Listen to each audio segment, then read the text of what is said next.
ఇరాన్పై యుద్ధానికి వ్యతిరేకంగా bill pass అవ్వడం, వీటికి అతని సొంత పార్టీ సభ్యుల నుంచే మద్దతు ఇవ్వడం, ఈ పరిణామాలు చూస్తుంటే ట్రంప్ పదవిలో ఉంటారా అన్న సందేహాలు మొదలయ్యాయి.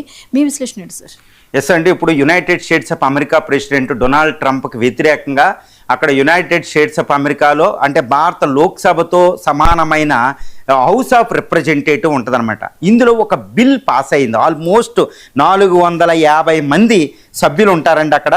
ఈ 450 మంది సభ్యుల్లో ఒక బిల్లు ఎంత విచిత్రంగా పాస్ అయిందంటే, ట్రంప్కి వ్యతిరేకంగా 215 మంది ఓటేస్తే ట్రంప్కి ఫేవర్గా 200 మంది ఓటేశారు. ట్రంప్కి వ్యతిరేకంగా ఓటేసింది అపోజిషన్ డెమోక్రటిక్ పార్టీయే కాదు, ఆయన సొంత పార్టీ అయిన రిపబ్లికన్ పార్టీ నుంచి 4 సభ్యులు కూడా ఆయనకి వ్యతిరేకంగా ఓటేసి ఆ బిల్లు పాస్ అయింది. ఈ బిల్లు ఏంటంటే, ఇరాన్తో యుద్ధం చేసే హక్కు ట్రంప్కి లేదు అని చెప్పే ఒకటి అనమాట, వార్ యాక్ట్ అని. దీనికంటే ముందే ఈ సెనేట్ అని ఉంటుంది, భారతదేశంలో రాజ్యసభతో సమానమైంది. ఇక్కడ 100 మంది సభ్యులు ఉంటారు. ఇక్కడ కూడా 54 ఓట్లతో అది కూడా ట్రంప్కి వ్యతిరేకంగా పాస్ అయింది. అంటే ట్రంప్ గవర్నమెంట్కి వ్యతిరేకంగా అక్కడ సెనేట్, హౌస్ ఆఫ్ రిప్రజెంటేటివ్ రెండిట్లో ట్రంప్కి వ్యతిరేకంగా బిల్లు పాస్ అయింది. ఇప్పుడు ఈ రెండిట్లో పాస్ అయిన బిల్లు ప్రెసిడెంట్ దగ్గరికి, ట్రంప్ దగ్గరికి వెళ్ళాలి సంతకానికి. కానీ ఆయన వీటో చేస్తారు. వీటో చేసిన తర్వాత మళ్ళీ ఈ 2 హౌసులు ఏంటంటే 2/3 మెజార్టీతో దాన్ని ఆమోదించినాయి అనుకోండి, ట్రంప్ ఇంకా యుద్ధం చేయలేడు ఇరాన్తో. ఇది అనమాట. కానీ ఈ బిల్లు పూర్తి చట్టరూపంలో దాల్చాలంటే మాత్రం అంత ఈజీ కాదు అమెరికన్ రాజ్యాంగం ప్రకారం. ఎందుకంటే ట్రంప్ అడ్డుంటారు. 2/3 మెజార్టీతో రావడం అంత ఈజీ కాదు. కానీ ఇది ఒక పెద్ద సందేశాన్ని అమెరికాలో ప్రపంచానికి ఇవ్వడం జరిగిందనమాట.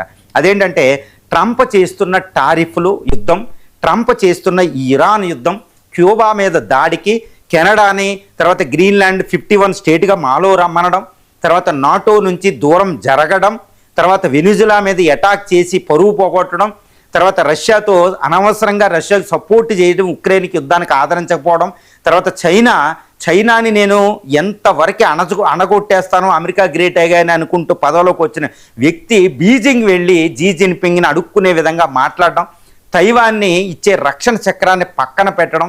ఈ విధంగా ఏంటంటే అమెరికా ఒక స్టేచర్, గ్లోబల్ సూపర్ పవర్ అనే స్టేచర్నైనా పోగొట్టాడు. కాబట్టి 80 సంవత్సరాల్లో ఏ అధ్యక్షుడికి లేని విధంగా ఆయన ప్రజాదరణ గ్రోత్ రేట్ మైనస్కి వచ్చేసింది అనమాట. దీంతోపాటు అమెరికా ఎకానమీ ఒక విపత్కర పరిస్థితి, ప్రపంచాన్ని ఒక సంక్షోభంలో గెంటేయడం, డాలర్ విపత్తులో ఉంది. అమెరికా సూపర్ పవర్ స్టేటసే షేక్ అయిపోతుందన్నమాట. ఇది అమెరికన్ ప్రజలకి ఇష్టం లేదు. అందుకని 50 స్టేట్స్లో నో కింగ్స్ ప్రొటెస్ట్ అనేది వాళ్ళు నిర్వహించడం జరిగింది జంజీలో. కాబట్టి ఇది అమెరికా చరిత్రలోనే ఆల్మోస్ట్ 250 ఇయర్స్ ఉన్న అమెరికా ఇండిపెండెంట్ హిస్టరీలోనూ ఒక బ్లాక్ హిస్టరీ ట్రంప్ పదవీకాలం అని చెప్పొచ్చు.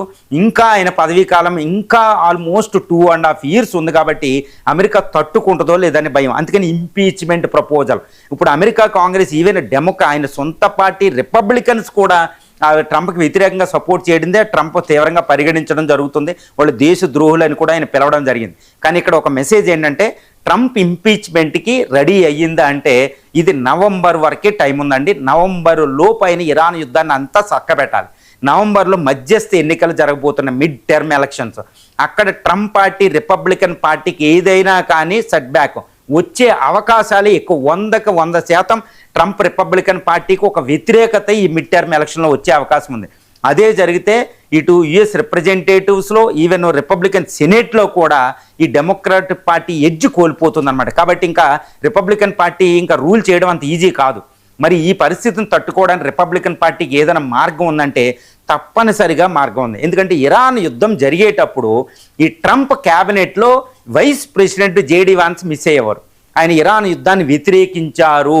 మరి వ్యతిరేకించకపోయినా ఒక సేఫ్టీ వాల్వ్ అంటే అనొచ్చు అనమాట. ఎందుకంటే యుఎస్ ప్రెసిడెంట్ మిగిలిన క్యాబినెట్ అంతా ఇరాన్ యుద్ధానికి వెళ్తుంటే జేడీ వాన్స్ వ్యతిరేకించడం అంటే రిపబ్లికన్ పార్టీ ఆయనకి సపోర్ట్ చేస్తుంది.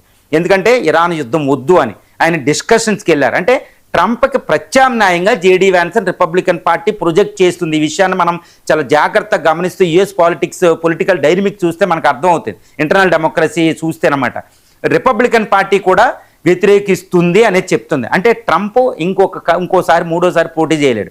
కంపల్సరీ యుఎస్ ప్రెసిడెంట్ ఇంకొకరు కావాలి. కాబట్టి మిడ్ టర్మ్ ఎలక్షన్లో రివర్స్ వస్తే ట్రంప్ని రిజైన్ చెయ్యండి అని రిపబ్లికన్ పార్టీ అడిగే అవకాశం ఉంది. లేదా ఇంపీచ్మెంట్ డెమోక్రసీ పెడితే దానికి సపోర్ట్ చేసే అవకాశం ఉంది. ఇప్పుడే సపోర్ట్ చేశారు. కాబట్టి ఇంపీచ్మెంట్ బిల్ పాస్ అయ్యే అవకాశం ఉంది. దాని దాకా వెళ్లకుండా ఆయన ట్రంప్ రిజైన్ చేయమంటే ఆయన రిజైన్ చేసి వెళ్తే అమెరికన్ కాంగ్రెస్ ప్రకారం ఆయన రిజైన్ చేసిన తర్వాత మిగిలిన పదవీ కాలానికి కొత్తగా ఎలక్షన్ పెట్టరు, ఇండియాలో పెట్టినట్టు మన ప్రెసిడెంట్కి. అక్కడ వైస్ ప్రెసిడెంటే మిగిలిన కాలాన్ని పరిపూర్ణంగా పూర్తి చేస్తారన్నమాట. ఇది అమెరికన్ కాంగ్రెస్. కాబట్టి ట్రంప్, నాకు తెలిసినంత వరకు ఇప్పుడు ట్రంప్ పాలిటిక్స్ చూస్తే తట్టుకోలేని విధంగా అమెరికా ఉంది. కాబట్టి ఈయన పదవీ కాలం ముగిసిపోతుంది నవంబర్లోనే అనేది మనకు అర్థమవుతుంది, 2 years కంప్లీట్ అవ్వకుండానే. కాబట్టి జేడీ వ్యాన్స్ యుఎస్ ప్రెసిడెంట్గా వచ్చే అవకాశాలు 99% ఇక్కడ అమెరికాలో కనిపిస్తున్నాయి ఎట్టి పరిస్థితుల్లో. అందుకని ఈ బిల్లు పాస్ అవుతున్నాయి. అమెరికా చరిత్రలో ఇలాగే రూలింగ్ పార్టీ కూడా ఆ ప్రెసిడెంట్కి ఎగ్నెస్ట్గా ఓటేయడం అనేది అమెరికా చరిత్రలోనే ఇంతవరకే జరగలేదు. అంటే ట్రంప్కి ఇది చాలా సీరియస్ ఇన్సినియేషన్ అనమాట, చాలా ఘోరమైన అవమానం ప్రెసిడెంట్కి. అందుకని నేను తీవ్రంగా పరిగణిస్తున్నారు, అమెరికా ప్రజలు చూస్తున్నారు. అంటే ఇంపీచ్మెంట్కి రెడీ అయింది. ఇంపీచ్మెంట్కి వెళ్లకుండా ఆయన రిజైన్ చేయాలి, అది రిపబ్లికన్ పార్టీ కోరుకునేది. కాబట్టి అదే జరిగితే జేడీ వ్యాన్స్ న్యూ ప్రెసిడెంట్కి ఎలక్ట్ అవ్వడం తథ్యం.